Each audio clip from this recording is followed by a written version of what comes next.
রাস্তার কাছে ভালোই ডিস্টার্ব হবে। এগুলো তো দরকার আছে লাইফে রে, বাইরে থাকার জন্য তো এগুলো দরকার।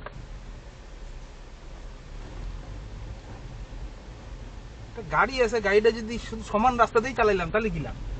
কিরে কাউ মরে গেল নাকি?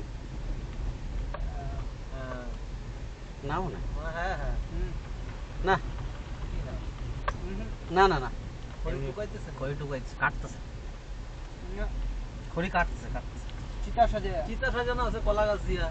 তোর বেটা কই গেল? হ্যাঁ চারপাশে 4টা কলা গাছ দেওয়া আছে। থাকবে বল, আমরা এখানে খাবো। কি আমরা কি সবসময় মরার জায়গাতে এসে ঠিকই নাকি রে? আরে এই জায়গা দাঁড়িয়ে বাদিকে